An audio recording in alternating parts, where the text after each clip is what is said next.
Il était une fois, dans un parc, un corbeau plutôt vieux et sage. Il avait vécu de nombreuses années parmi les animaux et les humains, ce qui lui avait conféré un grand jugement et une grande prudence. Cependant, comme on dit, parfois les plus grandes bénédictions peuvent se transformer en pire malédictions. Ce corbeau ne supportait pas de voir certains de ses compagnons animaux commettre des erreurs qu'il savait qu'ils paieraient cher. Aux chiens, il mettait en garde contre le fait que leurs humains les utilisaient uniquement par commodité. Aux pigeons, il disait de ne pas s'approcher des enfants, surtout s'ils les voyaient avec une pierre à la main. Aux souris, il demandait de s'éloigner de la nourriture suspecte, car elle pouvait être empoisonnée ou être un piège. Le corbeau n'avait aucun problème à partager son expérience avec ses compagnons. En fait, il aimait le faire et sentait que c'était son devoir. Le problème était que personne ne l'écoutait. On l'ignorait et en fait certains se fâchaient contre lui ou même l'offensaient, l'appelant intrusif ou d'autres choses pires. Il ne manquait pas ceux qui, simplement pour le contredire, faisaient exactement le contraire. C'étaient ceux qui frustraient vraiment et blessaient le pauvre corbeau. Mais malgré tout, il continuait à partager sa sagesse avec ceux qu'il croyait en avoir besoin. Un jour, il vit un groupe de personnes sortir d'une grande voiture en métal et en tirer de longs bâtons minces avec des cordes presque invisibles. Quiconque n'avait pas vécu autant d'années que lui ignorerait la funeste nature de CS Gadget. Il vola aussi vite qu'il le put, pour avertir les poissons du lac de rester loin de la surface et de ne jamais manger ce qui tombait dans l'eau, aussi délicieux que cela puisse paraître. « Voilà encore cet oiseau indiscret, » dit un poisson. « Donne des conseils à qui cela intéresse, » ajouta un autre. « Nous n'avons pas besoin ici d'une nounou arrogante qui nous dise quoi faire, » cria un autre en éclaboussant l'inquiet corbeau. Immédiatement, ses compagnons l'invitèrent, et l'oiseau n'eut d'autre choix que de s'envoler, déçu par la bêtise des poissons. Il se posa sur son arbre préféré. En le voyant, une vieille écureuil s'approcha de lui. Ils se connaissaient depuis longtemps, et on pourrait dire que c'était la seule amie qu'il avait, la seule qui appréciait toutes ses années d'expérience. Le corbeau se confia, partageant la frustration qu'il venait de vivre en essayant d'aider les autres. Son ami l'écouta simplement, comme c'était son habitude, et en fait c'était l'une des principales raisons qui entretenaient leur amitié. Cependant, en le voyant si frustré et en se rendant compte que cela se répétait très souvent, l'écureuil lui dit « Mais dis-moi, est-ce que tu te soucies vraiment autant et tu veux les aider ?» « Bien sûr, » répondit le corbeau avec une conviction totale. « Eh bien, si tu es si intéressé, pourquoi ne leur donnes-tu pas tes trésors ?»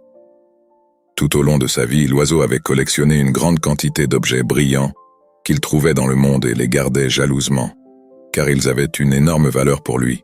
« Mais de quoi parles-tu? Je ne ferai jamais une telle chose. »« Mais pourquoi ne dis-tu pas que tu te soucies d'eux? Je sais que tu es vraiment quelqu'un de généreux. Tu peux partager ta sagesse avec tous, même avec ceux qui ne te le demandent pas. Alors, je ne vois pas pourquoi tu ne pourrais pas partager aussi ton précieux trésor avec eux. » Eh bien oui, ami écureuil, mais ces cerveaux d'épingle ne sont pas capables d'apprécier la valeur de mes trésors, donc ça ne sert à rien. Ils les laisseraient sûrement juste sombrer au fond du lac et, les connaissant, ils se mettraient même en colère parce que les idiots penseraient que je jette des ordures dans leur étang très grotesque. Tu imagines? Non, non, non, non, non. J'apprécie ton conseil, mais leur jeter quelque chose d'aussi précieux serait absurde. Sans aucun doute, tes trésors sont précieux, répondit l'écureuil. Mais ta sagesse, ton expérience et ta connaissance ne sont-elles pas tout aussi précieuses? Pourquoi es-tu prêt à prodiguer tes conseils précieux à quelqu'un qui ne les a pas demandés, que tu sais ne les valorisera pas, et qui plus est, confondra tes paroles précieuses avec des déchets et se sentira attaqué? Si tu fais cela avec ta sagesse, pourquoi ne pas le faire aussi avec tes trésors? S'il te plaît, mon ami corbeau, comprends que tes opinions valent de l'or. Ne les donne donc pas à n'importe qui. À partir de ce moment-là, le corbeau prit conscience de toutes les années pendant lesquelles il avait jeté son trésor le plus important et promit d'arrêter. Curieusement, à partir de ce moment-là, tout le monde a commencé à le valoriser beaucoup plus, car il a commencé à respecter et à soigner son opinion, et ne la partageait qu'avec ceux qu'il considérait dignes de l'obtenir. Quand peu de gens pouvaient l'obtenir, tout le monde le voulait. Selon l'histoire, partager des conseils précieux, c'est comme offrir des trésors. Imagine que tu possèdes cette perle de sagesse qui t'a aidé à surmonter certains obstacles dans la vie. C'est comme avoir une carte au trésor personnel.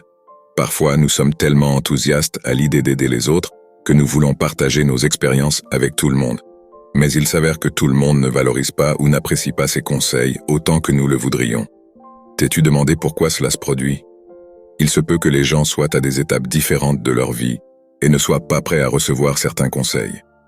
Peut-être qu'ils ne font pas face aux mêmes situations que celles que tu as surmontées, ou peut-être qu'ils ont leur propre méthode pour aborder ces défis. T'es-tu déjà retrouvé dans une situation où tu as essayé d'aider quelqu'un, mais il a ressenti que tu envahissais son espace? La clé est de se connecter avec les personnes qui recherchent vraiment des conseils, n'est-ce pas? Comme si tu partageais des histoires de pêche avec quelqu'un qui est impatient d'apprendre à pêcher, et non avec quelqu'un qui est déjà un pêcheur expérimenté. Alors, comment pouvons-nous éviter les malentendus et nous assurer que nos conseils précieux parviennent à ceux qui les apprécient? Une suggestion pourrait être d'observer et d'écouter davantage, n'est-ce pas? Ainsi, nous comprendrons mieux les personnes qui nous entourent et saurons quand est le moment idéal pour partager nos joyaux de sagesse. Comme le dit un ancien proverbe chinois, quand l'élève est prêt, le maître apparaît.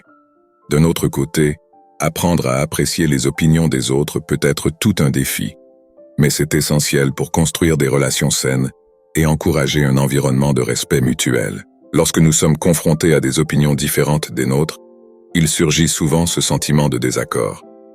Mais t'es-tu déjà arrêté pour réfléchir aux expériences et perspectives qui ont conduit cette personne à former ses opinions? Chacun de nous porte en lui un ensemble unique d'expériences qui influencent la façon dont nous percevons le monde. Imagine un instant que chaque opinion est comme un morceau d'un puzzle. Si nous ne regardons que notre propre morceau, nous n'obtenons pas l'image complète. C'est lorsque nous commençons à écouter et à comprendre les pièces apportées par les autres que nous pouvons vraiment apprécier l'image complète. Parfois, ce qui semble contradictoire peut se compléter étonnamment bien. Valoriser les opinions des autres n'implique pas nécessairement d'être d'accord sur tout, mais cela implique de reconnaître et de respecter la diversité des perspectives qui enrichissent notre compréhension du monde. As-tu déjà eu une expérience où apprendre à valoriser une opinion différente t'a conduit à découvrir quelque chose de nouveau ou à renforcer une relation? Cela peut être un processus exigeant, mais sans aucun doute enrichissant. Qu'en penses-tu? Partage tes pensées dans les commentaires. De la même manière, si cette histoire t'a inspiré, je t'encourage à t'abonner à la chaîne pour découvrir plus de contenu de valeur comme celui-ci. Et je t'invite à regarder l'histoire qui apparaît à l'écran.